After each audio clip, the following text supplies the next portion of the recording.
이제 제가 말씀을 전하도록 하겠습니다. 지난주에 저는 우리가 기다림 중에 갖는 오해가 무엇인가에 대해서 말씀을 전했습니다. 지난주에 이어 오늘 2편에 해당되는 설교입니다. 그러니까 지난주와 오늘 같이 설교를 들어야지만 이게 온전한 설교가 되는 거죠. 자, 지난주 기다림 중에 갖는 오해가 뭐라 그랬습니까? 그 시간은 정지된 시간이다 라고 우리가 오해한다는 거죠. 왜 그렇게 오해합니까? 기다리는 과정 속에 하나님이 나를 위해서 아무것도 하지 않으신다고 우리가 생각하기 때문입니다. 그래서 기다리는 시간은 정지된 시간이다, 이렇게 우리가 오해를 하는 거죠. 그런데 여러분, 이게 오해라고 말씀드렸죠. 그래서 그 오해를 해명하기 위해서 우리가 무엇을 생각해야 되냐면은 기다림 중에 가져야 되는 확신입니다. 기다리는 과정 속에 우리가 가져야 될 확신, 다른 말로 말하면 믿음이죠. 그 확신이 무엇인가 말씀을 한번 전하려고 합니다. 여러분, 어떤 확신일까요? 기다림 중에 우리가 가져야 될 확신, 어떤 확신입니까? 그것은 하나님은 기다리고 있는 나를 위해서 열심히 부지런히 최선을 다해서 일하고 계시다는 확신입니다.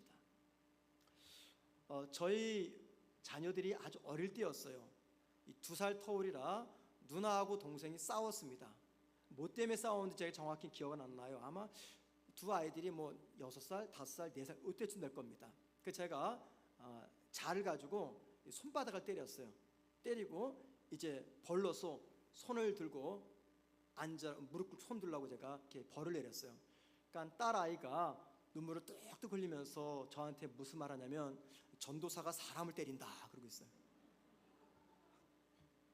전도사가 사람을 때려. 그랬더니 그 옆에 있던 2살 어린 동생이 아무것도 모르고 울면서 맞아 누나 그러더라고요. 여러분, 전도사가 왜 사람을 때릴까요? 만약에 제 딸 아이가 그때 나이가 들었다면, 철이 들었다면 전도사인 아빠가 왜 자기를 때리는지 그 의미를 생각하지 않겠습니까? 여러분 가운데 자녀들을 체벌로 키우는 것에 대해서 찬성하는 분이 있고 반대하는 분이 계실 거예요. 한번 손을 들어볼까 하다가 그냥 생략하겠습니다. 여러분 가운데 자녀는 반드시 체벌로 다스려야 된다라고 생각하는 분이 계십니까? 제가 종종 아들을 3명을 둔 교인들에게 주로 하는 말이 있어요. 아이고, 집사님 집에서 철권 정치하시겠네요 라고 말합니다. 아들 3형제 쉽지 않습니다. 아니면 여러분 가운데 아들이 아무리 많고 자녀들이 속세에도 절대 체벌은 안 됩니다, 이렇게 생각하는 분 계십니까? 이건 뜨거운 논쟁거리입니다. 무엇이 정답인지 우리가 확실히 이렇게 말할 수가 없어요. 이 말도 맞고 저 말도 맞기 때문입니다. 그런데 여러분, 자녀들 중에는 성숙한 자녀가 있고 미성숙한 자녀가 있죠. 자, 미성숙한 자녀는 체벌에 담긴 부모님의 마음과 의미를 이해 못합니다. 하지만 성숙한 자녀는 나이와 상관없이 왜 부모가 나에게 체벌을 가했는지 그 의미와 이유와 목적을 헤아립니다. 그것처럼 신앙적으로도요, 성숙한 성도가 있고 미성숙한 성도가 있습니다. 그래서 미성숙한 성도는요, 삶 속에서 고난이 찾아오고 긴 기다림을 겪어야 될 때 왜 하나님이 나에게 이 고난을 주시고 왜 기다림의 시간을 지나가게 하시는지 그 의미에 대해서 관심이 없습니다. 단지 그냥 하나님이 나를 힘들게 하신다, 하나님이 나를 버리셨다, 하나님이 살아계시지 않는 것 같다 라고 단정을 짓습니다. 반대로 성숙한 신앙을 가진 성도는 어떻습니까? 삶에 고난이 찾아오고 긴 기다림의 시간을 지나갈 때 뭘 떠올립니까? 이 고난 속에는 하나님의 특별한 의미가 있다. 하나님 왜 나로 하여금 긴 지루한 이 기다림의 시간을 지나가게 하는지 분명한 거기에는 하나님의 의미와 목적이 있다라고 말합니다. 더더욱이 미성숙한 신앙인은요, 기다리는 과정 속에 하나님은 나를 위해서 아무것도 하지 않으신다라고 생각하지만, 성숙한 신앙인은 기다림의 과정 속에 뭘 생각합니까? 기다리고 있는 나를 위해서, 오늘도 우리 주님은 부지런히 최선을 다해서 일하고 계시다라는 확신을 갖게 됩니다. 여러분은 어떤 측의 성도입니까? 성숙한 신앙인입니까? 아니면 미성숙한 신앙인입니까? 그러면 우리가 기다리는 동안 하나님은 어떤 일을 하고 계실까요? 혹 여러분 가운데 지금 무엇인가를 기다리는 분, 그런 분들이 계십니까? 그 기다림을 지켜보시는 하나님이 기다리는 여러분을 위해서 무엇을 하고 계시다고 생각을 하십니까? 저와 여러분이 무엇을 기다리든지 그 기다림을 놓고 하나님 앞에 열심히 기도할 때 하나님은 무엇을 하실까요? 하나님은 기다리는 나를 위해서요, 내가 딛고 건너갈 인생의 징검다리를 놓고 계십니다. 인생의 징검다리를 놓고 계시는 하나님. 자, 여러분, 기다리는 내가 무엇을 소망하고 있습니까? 기다리고 있는 이 상황보다 더 나은 변화, 지금의 내 모습보다 더 성숙한 모습, 지금의 내 삶의 환경보다 더 나은 모습, 더 나은, 지금보다 더 나은 삶의 변화를 위해서 우린 기도하면서 그때를 기다리고 있습니다. 그런데 여러분, 내가 원하는 그곳까지 가기 위해서는요, 한꺼번에 2계단 3계단 올라갈 수가 없어요. 우리가 축지법을 써가지고 갑자기 휙 한 번에 갈 수가 없습니다. 반드시 그 과정 속에는 뭐가 있어야 되냐면은 우리가 딛고 지나갈 징검다리가 필요해요. 징검다리. 그런데 그 징검다리를 누가 놓고 계시느냐?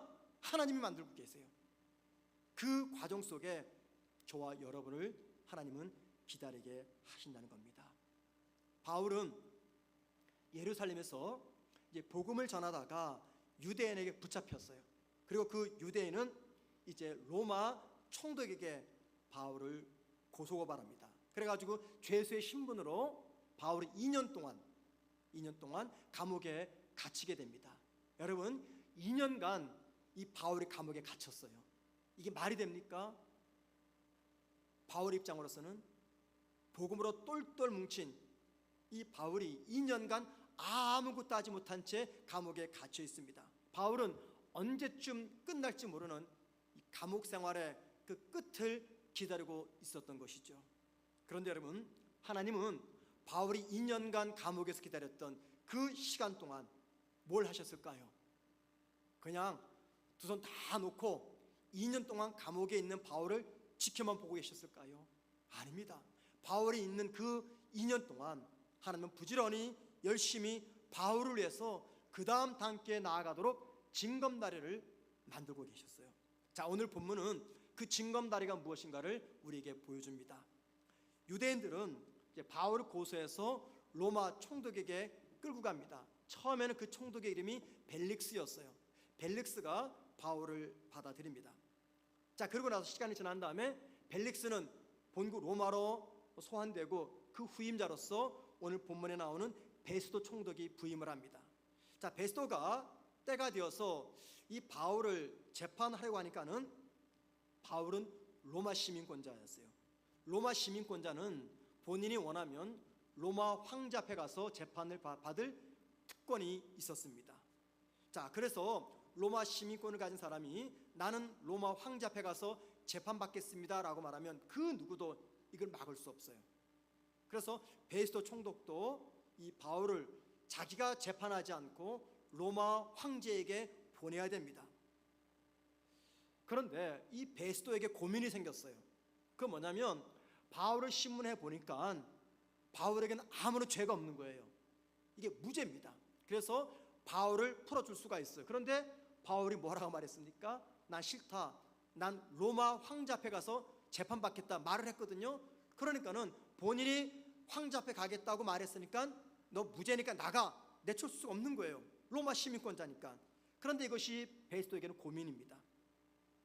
왜냐하면 바울을 황제에게 보내려면은 바울의 죄목이 무엇인가를 적어 보내야 돼요. 그런데 자기조차도 바울의 죄목을 찾을 수가 없는 거예요. 자, 그렇게 이 바울의 문제로 고민하던 중에 뜻밖의 누군가가 이 베스도를 방문합니다. 그 사람은 당시 이스라엘의 왕이었던 아그리빠 왕과 그의 여동생 버니게입니다. 그런데 이 아그리빠와 버니게의 방문은 베스도에게는요 가뭄 끝에 담비와 같은 방문이었습니다. 왜냐하면 이스라엘 사람들이 바울을 고발했던 고발 내용은 크게 세 가지였어요. 성전을 모독한 것, 율법을 모독한 것, 그리고 사회 문란죄, 이 세 가지였어요. 그런데 베스도가 바울을 아무리 신문해봐도 바울에게는 이런 죄를 발견할 수가 없었던 겁니다. 자, 그래서 풀어주려고 했어요. 그런데 뜻밖에도 바울이 로마 황제에게 재판받기를 원했던 거죠.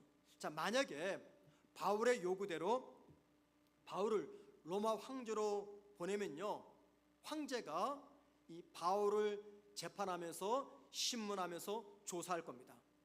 그리고 자기도 그랬던 것처럼 로마 황제 역시 바울에게는 아무런 죄가 없음을 발견할 것이고, 그러면은 황제는 아무런 잘못도 죄도 짓지 않은 이 사람을 나에게 보내서 나를 성가시게 만든 이 총독, 이 베스도를 분명히 탓할 것이다 라고 베스도는 생각을 했던 것이죠.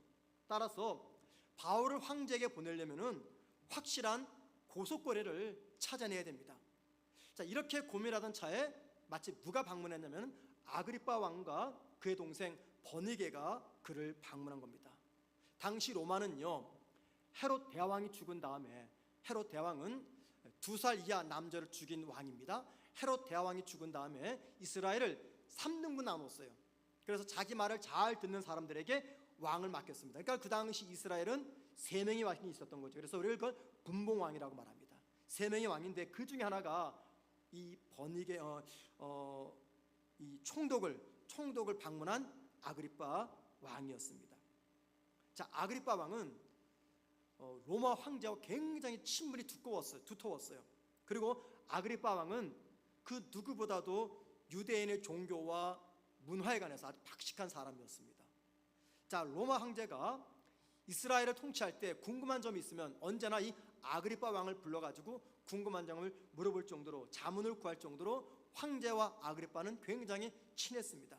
자, 그러자 이 총독이었던 베스도는 바로 그 점을 이용해가지고 아그리빠에게 바울의 신문을 부탁을 합니다. 왜 그럴까요? 황제가 인정하는 이 아그리빠가 바울을 신문했는데 죄가 없어요. 그러면은 여기 이 베스도 총독이 아그리빠 왕이 볼 때 이 자에게는 죄가 없다고 합니다 라고 보내면 황제는 그 말을 들을 것이에요. 반대로 아그리빠가 바울을 신문할 때 죄를 발견했어요. 그러면은 이 베스도 총독이 황제에게 편지를 써서 아그리빠 왕이 볼 때 이 사람의 죄는 이거라고 말합니다 라고 말하면 바울의 혐의를 인정할 수가 있었기 때문입니다. 피할 길이 생긴 거죠. 그러니까는요. 그래서 피할 길이 생긴 베스도는 아그리빠와 함께 이 바울을 신문을 합니다. 그런데 여러분, 이 본문을 이렇게 묵상하던 중 아주 중요한 한 가지 사실을 깨닫게 되었습니다. 자, 겉으로 볼 때 바울을 신문하고 재판하는 이 자리를 지금 누가 만들었냐면 베스도가 만든 것처럼 보여요. 베스도가 아그리빠와 그의 여동생 버니게를 앉혀놓고 고관대적들을 앉혀놓고 이제 죄수 바울을 불러냅니다. 그리고 아그리빠에게 조사를 부탁을 했죠. 누가 봐도 이 지금 조사 신문 받는 과정은 베스도가 만든 자리입니다. 그런데 여러분, 실상은요 베스도가 아니라 하나님이 만든 자리였어요. 놀라운 변화가 있습니다. 자, 오늘 본문 19절 말씀을 한번 보시겠습니다. 제가 읽을게요. 오직 자기들의 종교와 또는 예수라 하는 이가 죽은 것을 살아있다고 바울이 주장하는 그 일에 관한 문제로 고발하는 것뿐이라. 이 말은요, 베스도가 아그리빠 왕에게 바울의 죄목을 설명하는 내용이에요. 그러니까 베스도가 아무리 바울을 신문하고 조사해도 발견한 죄는 오직 하나밖에 없어요. 그것은 예수가 부활했다라고 말하는 것입니다. 그런데 여러분, 이게 원래 바울의 죄목이 아닙니다. 오늘 본문 8절 말씀 보면 유대인이 바울을 고소할 때 바울의 죄명은요, 율법을 모욕하고 성전을 모욕하고 사회 문란죄였어요. 그런데 베스도는 무슨 이유 때문에 바울의 죄목을 뭐로 바꿨습니까? 예수와 부활로 바꿨어요. 왜 그럴까요? 베스도는요, 머리가 비상한 사람이었어요. 그는 유대인들이 이 바울을 고소하는 죄목인 율법 문제, 성전 문제, 사회 문란 문제는요, 고소의 핵심이 아님을 알았습니다. 진짜 문제는, 진짜 유대인들이 바울을 공격하고 그리고 재판에 넘긴 진짜 문제는 예수와 부활의 문제였어요. 그런데 이 유대인들은 그걸 싹 빼버리고 율법 문제, 성전 문제, 사회 문란죄로 바울을 고소한 겁니다. 그런데 이 총독이 조사해 보니까는 그건 죄가 아니었어요. 진짜 죄목은 예수의 부활이었습니다. 그래서 아그리빠에게 베스도가 바울의 진짜 죄목은 예수와 부활입니다 라고 받고 말한 것이에요. 자, 여러분, 결국 이 재판 핵심이 뭐가 된 겁니까? 율법, 성전, 사회 문란이 아니죠. 이 재판의 핵심이 뭐가 된 것이에요? 예수와 부활이 된 것이에요. 그럼 여러분, 당연히 아그리빠나 고관 대작들이 바울에게 무엇을 물어보겠습니까? 예수라는 사람, 그리고 그의 부활이 왜 진짜 부활인지를 물어보지 않겠어요? 그러면은 이 주제가 안에서 누가 전공자입니까? 바울이 전공자예요. 그리고 바울이 만나는 사람들마다 외치고 싶었던 것이 무엇이에요? 예수와 부활이었어요. 그러니까는 지금 멍석을 깔아준 거예요. 누가요? 베스도가. 그래서 바울은 재판받는 그 자리에서 2년 동안 참고 기다렸던 때가 온 거죠. 그래서 총독과 왕과 모든 고관 대적들 앞에서 그는 뭘 전합니까? 예수와 부활을 전합니다. 지금 바울 앞에서 바울이 전하는 예수와 부활에 관한 복음을 듣는 사람들은요, 바울이 절대 만날 수 없는 사람들이에요. 바울의 신문으로는 절대 만날 수 없는 사람. 개인적으로 어떻게 총독을 만납니까? 어떻게 이스라엘의 왕을 만날까? 어떻게 고관 대적들을 만납니까? 누구도 쉽게 만날 수가 없는 사람들입니다. 그런데 그 사람들 앞에서 바울은 신나게 그가 전하고 싶었던 예수와 부활을 전하고 있는 것이죠. 하나님이 바울에게 주신 사명이 무엇이었습니까? 복음을 전하는 것이에요. 십자가 부활입니다. 바울은 이 복음을 전하다가 이 복음은 로마 황제와 로마 황제 앞에 있는 고관 대작들도 들어야 되겠다라는 확신이 들었어요. 그래서 바울은 어떻게 해서든지 로마로 가기를 원했던 것이죠. 그리고 그 목적을 이루기 위해서 하나님은 바울을 감옥에 갇힌 채 2년이라는 시간 동안 감옥 생활을 하게 만드신 것이죠. 그리고 바울의 신분으로는요, 절대 로마 황제나 고관 대적들 앞에 갈 수가 없었습니다. 그런데 하나님은 바울이 가지고 있었던 바울의 그 시민권을 이용해 가지고 바울이 품었던 이 사명을 감당할 수 있도록 길을 열어주셨고, 지난 2년 동안 이 일을 위해서 하나님은 바울이 기다리는 그 기다림 속에서 하나둘 인생의 복음의 사명을 위한 이 징검다리를 놓게 된 것이죠. 그리고 지금 베스도와 아그리빠 왕을 비롯해서 모든 고관 대적들 앞에서 복음을 전하게 한 것입니다. 로마 황제를 만나기 직전, 마치 예행 연습처럼 그렇게 복음을 전할 수가 있었던 것이죠. 여러분, 이게 우연입니까? 그리고 이것이 베스도가 만든 자리입니까? 아닙니다. 모든 것들을 하나님이 만드신 거예요. 벨릭스를 떠나게 하고 베스도를 후임으로 오게 하고, 마치 그때 아그리빠와 버니게가 방문하게 하는 이 모든 과정 속, 이게 우연입니까? 절대 아닙니다. 이 장면에서 발견하는 것은 무엇입니까? 기다림 중에 있는 바울을 위해서 바울이 딛고 지나갈 징검다리를 놓고 계신 하나님의 일하심입니다. 중단하지 않는 하나님.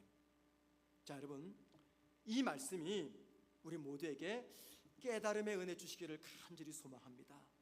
우리 중에 하나님 언제까지입니까? 탄식하면서 기다리는 그 시간들은 무의미한 시간이라고 생각하는 분들이 계실 거예요. 그 시간이 마치 정지된 시간이라고 생각하는 분들이 계실 겁니다. 마치 그 시간은 하나님은 나를 포기하거나 아니면 하나님이 나를 향해서 등을 돌리신 시간이라고 생각하는 그런 성도들도 계실 것입니다. 그런데 여러분, 기다림의 시간은 하나님께서 나의 다음 단계를 위해서 징검다리를 놓고 계신 시간입니다. 하나님이 내 앞에 징검다리를 놓으셔야지 그때 그 징검다리를 딛고 다음 단계로 나아갑니다. 여러분, 기다림 속에서 우리가 뭘 기대합니까? 더 나은 변화, 더 발전된 나의 모습, 나의 성장, 이런 것들을 기대하죠. 근데 이거 그냥 이루어지지 않아요. 반드시 짚고 지나갈 징검다리가 있어야 됩니다. 바로 그 징검다리를 내가 기다리는 중에 하나님께서 만드시고 계시다는 겁니다. 이 바울의 이야기가 이 사실을 우리들에게 알려줍니다. 그렇다면 여러분, 하나님이 이 징검다리를 언제 놓으실까요? 언제? 우리 모두가 기다림이라고 하는 그 과정 속에 있을 때 이 징검다리를 놓고 계십니다. 내 인생에 꼭 필요한 징검다리가 있어요. 그 징검다리를 놓기 위해서 하나님은 저와 여러분에게 잠시 기다림의 시간을 갖도록 하시는 겁니다. 하나님은 아브라함과 언약을 맺었어요. 아브라함의 후손을 하늘의 별처럼 바다의 모래처럼 많게 하겠다, 한 국가 민족을 만들어주겠다 약속하셨어요. 그리고 세월이 흘러 야곱이 그의 자손 70명을 데리고 애굽의 고센 땅으로 내려갑니다. 그 땅에서 430년간을 살아요. 그런데 그 시간이 고난의 시간이었습니다. 우리는 그 사건을 보면서 이런 생각을 하게 돼요. 왜 하나님이 430년간 이스라엘 백성을 애굽 땅에 묶어두었는가? 여러분, 하나님이 왜 그러셨을까요? 아브라함의 후손 야곱과 70명의 자손들을 대상으로 한 국가가 만들어지려면요, 제일 먼저 뭐가 있어야 됩니까? 땅이 필요해요. 그런데 땅이야 하나님께서 가나안 땅을 주셨잖아요. 그런데 그 70명으로 그 가나안 땅을 뭐 어떻게 합니까? 한 국가를 만들려면 인구가 필요합니다. 한 국가를 만들 수 있는 인구, 그리고 나라 땅을 차지할 수 있는 그 국력을 지닐 정도로 하나님께서는 430년 동안 애굽이라고 하는 엄청난 제국의 보호 속에서 비록 노예상의 생활이지만 이스라엘 민족을 지키시며 보호하셨던 것입니다. 하나님이 430년간 이스라엘 돌보시는 그 시간을 멈춘 게 아닙니다. 이스라엘 시간이 정지된 것이 결코 아닙니다. 하나님이 이스라엘을 위한 징검다리를 430년간 놓고 계셨던 겁니다. 무엇을 위해서? 하나의 국가로 만들기 위해서. 여러분, 여러분의 삶을 돌아보시면서 특별히 지난 순간들을 떠올리시면서 이런 경험과 은혜들이 없는지 한번 돌이켜 보십시오. 힘겨운 기다림 속에서 하나님께서 놓아준 징검다리가 있었기 때문에 우리가 그 징검다리를 지나올 수가 있었던 겁니다. 제가 오늘 우리 교회 성도님과 전화통화하다가 기쁜 이야기를 들었어요. 목사님, 제가 더 나은 직장으로 이직하게 되었습니다. 그 이야기를 듣고 참 기뻤습니다. 그런데 그 다음 말이 더 제 마음이 감동이었어요. 그분이 그런 고백해요. 그런데 목사님, 이 이직하는 과정 보니까 하나님께서 정말 일하셔서 이직이 된 것 같습니다. 자세한 이야기를 말씀 안 하셨어요. 그런데 그 모든 과정이 하나님의 이끄심이 있었기 때문에 이직을 하게 되었습니다. 그 말을 들었어요. 여러분, 이분의 고백 속에 무엇이 들어간 것입니까? 이직하는 과정 속에 하나님께서 이분을 위해서 징검다리를 하나 둘 놓으셨고 그 징검다리 하나 둘 딛고 가니 이직이라는 은혜를 경험했다, 그 말인 거죠. 우리의 모습을 돌아볼 때 우리 대부분은요, 이런 은혜를 한두 번쯤 경험한 추억들이 있습니다. 여러분, 그 징검다리 언제 내 앞에 놓아졌습니까? 바쁘고 분주하게 일할 때가 아닙니다. 대부분은 내가 아무런 소망도 없이 힘이 빠져서 기다릴 때 그 기다림의 과정 속에서 그 징검다리가 놓아진 것입니다. 제가 지난주에 말씀드렸습니다. 기다림이란 내가 서 있기 원하는 이곳과 내가 서 있는 이곳 사이에 메마른 기간이다 말씀드렸습니다. 여러분, 이 메마른 기간 동안에 하나님이 뭐 하십니까? 내가 있는 이곳에서 내가 있기를 원하는 이곳까지 갈 수 있도록 군데군데 징검다리를 놓고 계십니다. 마침내 때가 되었을 때 저와 여러분은 그 징검다리를 건너서 내가 있기를 원하는 그곳에 서 있게 될 것인 것이죠. 두 번째, 기다림 중에 우리가 기억해야 될 또 다른 중요한 것이 있습니다. 그것은요, 하나님은 기다림 중에 있는 당신의 자녀들을 절대 초라하게 세워두지 않으신다는 것입니다. 어떤 이유든 간에 기다림은 우리 모두를 굉장히 초라하게 만들어 놓습니다. 잘 안 되는 취직을 기다릴 때, 잘 낫지 않는 질병의 치유를 기다릴 때, 여러분 대부분은요 굉장히 초라한 자신의 모습을 돌아봅니다. 이 세상에서 내가 가장 초라하고 가장 작게 느껴질 때가 기다림의 시간입니다. 왜 그럴까요? 기다리는 과정 속에 나만 뒤처져 있다고 생각하기 때문입니다. 그런데 오늘 본문 23절 말씀을 보시기 바랍니다. 우리 에어컨을 좀 약하게 틀어주시기 바랍니다. 23절 말씀 보면 아그리빠와 버니게가 크게 위험을 갖추고 베스도 총독과 많은 고관 대역들 앞에 왔다라고 말합니다. 크게 위험을 갖추고, 여기 위험이라는 말 무슨 말이냐면 대단한 행렬입니다. 또는 굉장한 치장과 외모입니다. 한번 상상해 보세요. 왕이 지금 등장하는 장면입니다. 많은 신하들이 앞뒤에 있었겠죠. 또 그들의 또 복장이 얼마나 휘황찬란하겠습니까? 대단한 행렬, 굉장한 치장과 외모를 우리말 성경에는 위엄이라고 번역해 놓았어요. 자, 그런데 여러분 그들 앞에 누가 서 있습니까? 바울이 서 있어요. 바울의 모습이 어떤 모습입니까? 죄수의 모습입니다. 2년간 감옥에 갇힌 죄수의 모습 한번 상상해 보십시오. 앞에는 휘황찬란한 의복을 갖춘 왕과 고관 대적들이 앉아 있고 그 앞에 초라한 바울이 서 있습니다. 여러분 누가 주인공이고 누가 초라함을 느끼게 될 사람입니까? 사람들 눈에 바울이 초라한 사람이고 아그리빠와 버니게가 주인공입니다. 그런데 과연 하나님 눈에 볼 때 그럴까요? 하나님 눈에 볼 때 아그리빠와 버니게는요 가장 초라하고 불쌍한 이 인생입니다. 이 아그리빠 왕의 가문에는요 잔인한 피가 흐르고 있어요. 제가 조금 전에 말씀드린 대로 이 아그리빠 왕의 증조 할아버지가 예수님 태어날 때 2살 이하 남아를 죽인 헤롯 대왕입니다. 이 아그리빠 왕의 큰아버지는요 세례 요한을 죽인 왕입니다. 아그리빠의 아버지는 사도행전 12장에 보면은 하나님 앞에서 교만하게 까불다가 벌레 먹은 죽은 사람입니다.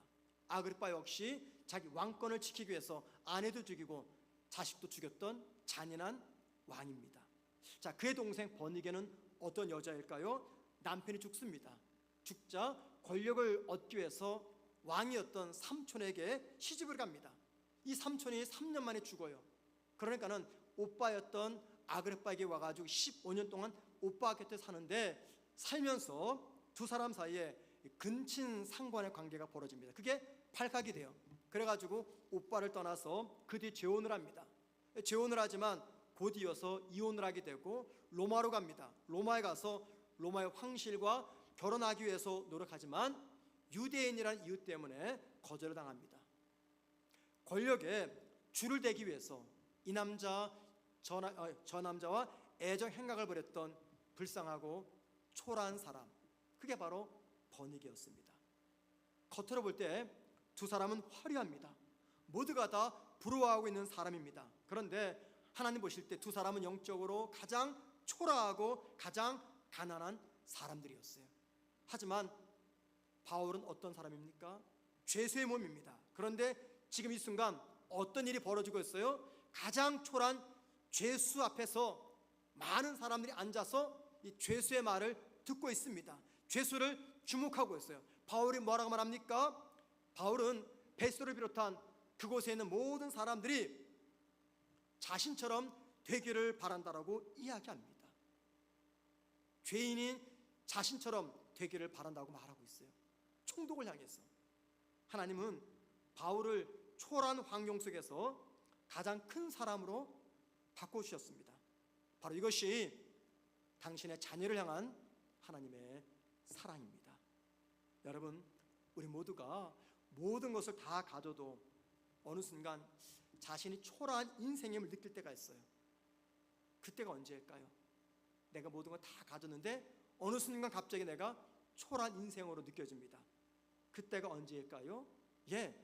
내가 가진 모든 것들이 사라질 때입니다. 그리고 길고 지루한 기다림 속에 빠질 때입니다. 연속되는 실패 앞입니다. 암으로 고생하는 의사들에게 가장 힘든 것이 무엇이냐 물어보았어요. 그랬더니 가장 힘든 것은요, 아무것도 할 수 없이 그냥 무작정 기다려야 되는 그 기다림의 시간이 가장 힘들다라고 이야기합니다. 이전에는 모든 것들을 다 자기가 주관해서 일을 처리했어요. 환자를 돌보고 수술하고. 그런데 암에 걸리니까는 할 수 있는 게 아무것도 없어요. 수동적으로 간호사와 의사의 말을 들으면서 암이 낫기만을 무작정 기다려야 되는 그 지루한 기다림의 시간이 가장 힘든 시간이었다라고 말합니다.